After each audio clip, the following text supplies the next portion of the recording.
Hi hello welcome back to the channel lively things. నేను Tamil Nadu trip videos upload చేస్తున్నాను కదా. First day వచ్చేసి అరుణాచలం వెళ్ళాము, సెకండ్ డే వచ్చేసి విరుదాచలం, పిచ్చవరం అండ్ అలానే చిదంబరం, ఈ 3 ప్లేసెస్కి వెళ్ళాము. అండ్ నెక్స్ట్ థర్డ్ డే కూడా మేము 3 ప్లేసెస్కి వెళ్ళాము. అందులో 2 ప్లేసెస్ని ఈ వీడియోలో షేర్ చేస్తున్నాను. థర్డ్ ప్లేస్ వచ్చేసి చాలా పెద్ద టెంపుల్, సో అక్కడ డీటెయిల్గా అంతా నేను నెక్స్ట్ వీడియోలో అప్లోడ్ చేస్తాను.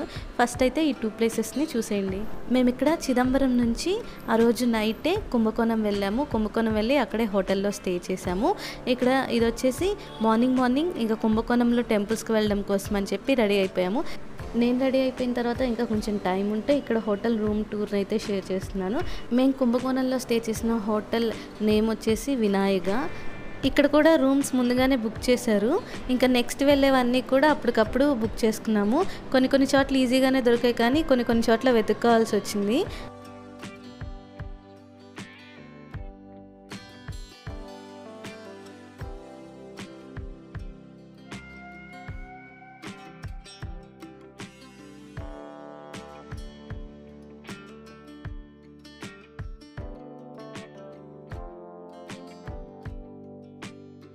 ఇక్కడ విండో ఓపెన్ చేస్తే వ్యూ ఇలా ఉంది. అప్పుడే తెల్లారిపోయింది కూడా. ఇంకా మేము టెంపుల్కి అయితే స్టార్ట్ అయ్యాము ఇక్కడ నుంచి. ఇక్కడ వచ్చేసి కుంభకోణంలో మేము ఫస్ట్ సారంగపాణి స్వామివారి టెంపుల్కి వెళ్తున్నాము, విష్ణాలయం. ఇక్కడ మేము వెళ్తుంటే మధ్యలో ఇలా రథాలు కనిపించాయి రోడ్డు పక్కన టెంపుల్కి దగ్గరలో. అండ్ ఇక్కడ మేము టెంపుల్కి అయితే రీచ్ అయ్యాము. ఇంకా ఈ టెంపుల్ లోపల నేనైతే ఏం షూట్ చేయలేదు, ఎందుకంటే లోపల ఈ గోపురం దాటగానే ఇంక కెమెరా సెల్లో లేదని ఉంది, సో నేనైతే ఇంకేం షూట్ చేయలేదు. అండ్ ఈ గోపురం మీదే చూడండి శిల్పాలు ఎంత బాగా చెక్కున్నాయో. అండ్ మేము నెక్స్ట్ ఇక్కడ నుంచి కుంభకోణంలోనే ఉన్న ఇంకొక టెంపుల్ ఐరావతేశ్వర టెంపుల్కి వెళ్తున్నాము. ఈ టెంపుల్ వచ్చేసి శివాలయం. ఈ శివాలయం చుట్టూ కూడా ఓపెన్ ప్లేస్ కూడా చాలా ఎక్కువగా ఉంది. ఈ టెంపుల్ ఎంట్రన్స్ దగ్గరే ఈ టెంపుల్ యొక్క హిస్టరీ ఉంది ఇలా. అండ్ ఈ టెంపుల్లోకి అయితే ఎంటర్ అయ్యాము. ఈ టెంపుల్ లోపలికి ఎంటర్ అవ్వగానే ఇలా ధ్వజస్తంభం కనిపించింది, బట్ స్టెప్స్ అయితే ఎదురుగా లేవు. రైట్ సైడ్కి వెళ్తే అక్కడ స్టెప్స్ ఉన్నాయి. ఇప్పుడు మనం వెళ్తున్న ఆ స్టెప్స్ కూడా ఒక సైడ్ ఏనుగులు ఉంటాయి, అండ్ ఇంకొక సైడ్ వచ్చేసి రథచక్రాల్లాగా ఉండి ఆ రథాన్ని గుర్రాన్ని లాగుతున్నట్లుగా ఉన్నాయి. చూడండి ఇక్కడ కనిపిస్తుంది అదే. ఇప్పుడు ఇక్కడ మనం మెయిన్ టెంపుల్లోకి అయితే ఎంటర్ అవుతున్నాము. ఇక్కడ ఈ స్తంభాలు పైన సీలింగ్ అంతా కూడా చిన్న శిల్పాలు చెక్కున్నాయి. చూడటానికి అయితే చాలా బాగున్నాయి అసలు. ఈ టెంపుల్లో ఎక్కువగా ఇలా స్తంభాలతో మండపాలు ఎక్కువగా ఉన్నాయి. ఇక్కడ మెయిన్ టెంపుల్లో ఇదొక మండపం ఉంది కదా, ఇది వచ్చేసి గుర్రం ఇందాక రథం లాగా ఉంది కదా, గుర్రాలు లాగుతున్నట్లు ఆ మండపం. అండ్ ఇక్కడ నుంచి మనం కిందకి వెళ్తున్నాము. ఇప్పుడు ఇక్కడ చుట్టూ కూడా చాలా మండపాలు ఉన్నాయి, అవి కూడా చూపిస్తాను. ఇప్పుడు ఇక్కడ చూస్తుందంతా కూడా మెయిన్ టెంపుల్ ఎదురుగా ఉన్న మండపమే. ఈ టెంపుల్ వచ్చేసి 2వ రాజరాజ చోళ నిర్మించారంట. ఈ టెంపుల్లో అంతా కూడా చిన్న శిల్పాలన్నీ చెక్కుంటాయి. ఎక్కడ కూడా పెద్ద శిల్పాలు అయితే కనిపించవు. అన్నీ కూడా ఇలా అన్ని స్తంభాల మీద కానీ, గుడి గోపురం మీద కానీ, అండ్ వాల్స్ మీద అంతా కూడా చిన్న శిల్పాలే చెక్కుంటాయి. ఇక్కడ నేను ఈ టెంపుల్ గోపురం చూపిస్తున్నాను. ఈ టెంపుల్ ఆర్కిటెక్చర్ కూడా చూడండి చాలా బాగుంది. చాలా శిల్పాలు అయితే చెక్కున్నాయి. అండ్ అలానే టెంపుల్ చుట్టూ ఇలా మండపాలు ఉన్నాయి. ఏదైనా ఫెస్టివల్ జరిగినప్పుడు ఎక్కువ జనాలు వచ్చినా, ఏదైనా సాంస్కృతిక కార్యక్రమాలు లాంటివి చేయాలనుకున్నా కానీ చాలా బాగా సెట్ అవుతుంది ఈ టెంపుల్. అన్ని మండపాలు ఉన్నాయి. అండ్ ఇక్కడ మెయిన్ టెంపుల్కి పక్కనే అమ్మవారి టెంపుల్ కూడా ఉంది. ఇక్కడ పక్కన చిన్నగా కనిపిస్తుంది కదా ఈ టెంపులే. అండ్ ఈ టెంపుల్లో స్పెషల్ వచ్చేసి ఈ చిన్న శిల్పాలు అంట. ఇవి కూడా 3D శిల్పాలు అండ్ ఆప్టికల్ ఇల్యూజన్ శిల్పాలు ఇలాంటివన్నీ చాలా ఉన్నాయి. ఇక్కడ ఒక బావి కనిపిస్తుంది కదా, ఈ బావిలో వాటర్ ఎంత క్లియర్గా ఉన్నాయంటే కాయిన్ లోపలేస్తే కాయిన్స్ కూడా కనపడుతున్నాయి, అంత క్లియర్గా ఉన్నాయి. అండ్ ఇక్కడ చూడండి ఒకవైపు నంది, ఒకవైపు ఏనుగు. ఒక సైడ్ నుంచి చూస్తే మనకి నంది కనిపిస్తుంది, ఇంకో సైడ్ నుంచి చూస్తే ఏనుగు కనిపిస్తుంది.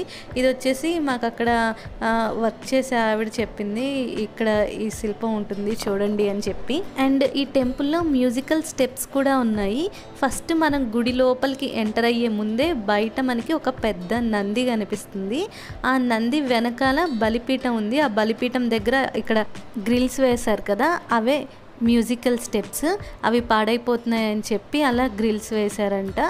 ఇంక ఇక్కడ మేము టెంపుల్ బయటకైతే వచ్చేసాము. అండ్ ఇక్కడవి కొన్ని పిక్స్ అయితే షేర్ చేస్తున్నాను చూడండి. అండ్ నెక్స్ట్ మేము ఇక్కడ నుంచి గర్భరక్షాంబికా దేవి టెంపుల్కి వెళ్తున్నాము. ఆ టెంపుల్ వచ్చేసి తిరుక్కరుగా ఊర్లో ఉంటుంది. అండ్ కుంభకోణం నుంచి ఈ ప్లేస్కి వచ్చేసి మనకి 45 మినిట్స్ జర్నీ ఉంటుంది. మేము కుంభకోణం నుంచి ఈ ప్లేస్కి వచ్చేసరికి ఆఫ్టర్నూన్ అయింది.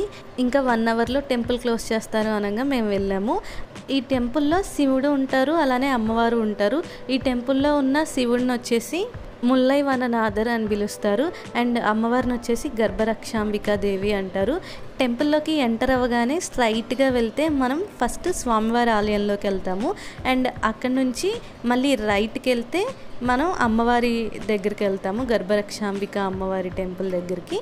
ఈ టెంపుల్లో ఉన్న శివలింగాన్ని యాంట్ హిల్ మట్టితో చేశారంట.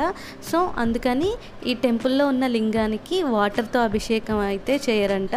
ఈ టెంపుల్కి సంబంధించిన స్టోరీ అంతా కూడా ఇక్కడ టెంపుల్కి వెళ్ళినప్పుడు మనం ప్రత్యేక పూజలు ఉంటాయి కొన్ని, వాటి కోసం టికెట్ తీసుకుంటే వాటితో పాటు మనకు ఒక బుక్ కూడా ఇస్తారు. అందులో ఉంటాయి హిస్టరీ కానీ అండ్ ఇక్కడికి ఎలా రావాలి, ఏంటి, ఇక్కడ ఎలాంటి పూజలు చేస్తారు అవన్నీ కూడా. ఇక్కడ ఈ టెంపుల్లో ఉన్న అమ్మవారికి కూడా పెళ్లి కాని వారు కానీ, పిల్లల కోసం చూసేవాళ్ళు కానీ, అండ్ ప్రెగ్నెంట్గా ఉండి ఈజీగా డెలివరీ అవ్వడం కోసం కానీ ఇక్కడ ప్రత్యేక పూజలు చేస్తారు. అండ్ అలానే ఈ పూజలు చేసి మొక్కుకున్న తర్వాత ఇక్కడికి వచ్చి ఈ మొక్కు తీర్చుకోవడానికి ఇక్కడ బంగారం ఉయ్యాల, సిల్వర్ ఉయ్యాల, ఇలా ఉయ్యాలలో మొక్కులు తీర్చుకునేవి ఉన్నాయి. అండ్ అలానే తులాభారం అలా ఉన్నాయి. అమ్మవారు వచ్చేసి టెంపుల్లో ఇలా ఉంటారు అండ్ స్వామివారు ఇలా ఉంటారు. అండ్ మేము ఈ టెంపుల్లో వెళ్ళినప్పుడు ఇలా పూజ కోసం టికెట్ తీసుకుంటే అక్కడ ఇలా ఒక బుక్ ఇచ్చారు. ఇందులో మొత్తం తమిళ్లో ఉంటుంది, లాస్ట్లో మాత్రం కొంచెం ఇంగ్లీష్లో ఆ స్టోరీ, హిస్టరీ అండ్ అక్కడ అమ్మవారి ప్రత్యేకత ఏంటి, అమ్మవారి స్టోరీ, అలానే స్వామివారి స్టోరీ అంతా కూడా ఉంటాయి. అండ్ వాటితో పాటు ఈ ప్లేస్కి ఎలా రీచ్ అవ్వచ్చు, ఈ ప్లేస్లో ఏ టైంలో ఎలాంటి పూజలు చేస్తారు, అండ్ ఏ టైం నుంచి ఏ టైం వరకు టెంపుల్ ఓపెన్లో ఉంటుంది, అండ్ అలానే మొక్కులు ఎలా తీర్చుకోవాలి అవన్నీ కూడా ఇందులో మెన్షన్ చేసి ఉన్నాయి. అండ్ అలానే ఇక్కడ మనకి ఆన్లైన్లో బుక్ చేసుకున్నా కానీ ఇక్కడ అమ్మవారి దగ్గర నుంచి నెయ్యి, క్యాస్టర్ ఆయిల్ ఇవి కొరియర్ చేస్తారంట. వాటికి ఎంత ప్రైస్ అవుతుంది ఏంటి అండ్ ఎలా బుక్ చేసుకోవాలి, వాళ్ళ ఈమెయిల్ ఐడి అవన్నీ కూడా ఇక్కడ చూపిస్తున్నాను. ఈ టెంపుల్ వచ్చేసి మార్నింగ్ 5:30 టు ఆఫ్టర్నూన్ 12:30 వరకు ఉంటుంది. అండ్ ఈవినింగ్ 4:30 నుంచి 8:30 వరకు ఓపెన్లో ఉంటుంది. అండ్ ఇక్కడికి రీచ్ అవ్వాలనుకున్న వాళ్ళు ఆ టైమింగ్స్ని ఫాలో అయితే సరిపోతుంది. అండ్ ఈ టెంపుల్లోనే అన్నదానం కూడా జరుగుతుంది. అన్నదానం టికెట్స్ కూడా ఇచ్చారు మాకు. సో ఇంకా అక్కడే లంచ్ చేసాము. అండ్ లంచ్ చేసి మేము ఈవినింగ్ వరకు కూడా ఈ టెంపుల్లోనే ఉన్నాము. అన్నం తినేసి ఇంకా మంచిగా రెస్ట్ తీసుకున్నాము ఈవినింగ్ వరకు కూడా. అండ్ ఇక్కడ చూడండి ఆవులు చాలా ఉన్నాయి కదా, ఈ టెంపుల్లో భక్తులకి ఆవు నెయ్యి ప్రసాదంగా ఇస్తారు కదా, సో ఆవులు కూడా చాలా మెయింటైన్ చేస్తున్నారు. లంచ్ చేసిన తర్వాత ఒక 2 to 3 అవర్స్ ఈ టెంపుల్లోనే మేము ఉన్నాము.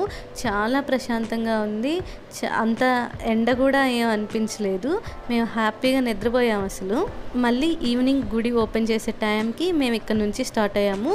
అండ్ ఇక్కడ ఈ గుడి ఎదురుగానే కొలను కూడా ఉంది. ఈ కొలను మధ్యలో అమ్మవారు కూడా ఉన్నారు చూడండి. అండ్ ఇంకా మేము గుడి బయటకైతే వచ్చేసాము. ఇక్కడ గుడి ఎంట్రన్స్లోనే ఒక రేకుల షెడ్ లాగా వేసి అందులో రథం తయారు చేస్తున్నారు. అమ్మవారి రూపాలు చూడండి ఎంత బాగా చెక్కుతున్నారు. ఇక్కడ నుంచి మేము స్టార్ట్ అయ్యేటప్పటికి టైం 4:30 అయింది. నెక్స్ట్ మేము ఇక్కడ నుంచి తంజావూర్ బిగ్ టెంపుల్కి వెళ్తున్నాము, బృహదీశ్వర టెంపుల్కి. ఆ టెంపుల్ చాలా పెద్దది. నేను నెక్స్ట్ సపరేట్ వీడియో అయితే షేర్ చేస్తున్నాను, ఓన్లీ ఆ టెంపుల్ ఒకటే. అండ్ లాస్ట్లో ఈ 2 ప్లేసెస్లో మేము క్లిక్ చేసుకున్న కొన్ని పిక్స్ యాడ్ చేస్తున్నాను. అండ్ మీకు కనుక ఈ వీడియో నచ్చినట్లయితే లైక్ చేయండి, షేర్ చేయండి, కామెంట్ చేయండి. అండ్ ఫస్ట్ టైం నా ఛానల్ చూస్తున్నట్లయితే సబ్స్క్రైబ్ చేయండి. Thank you for watching.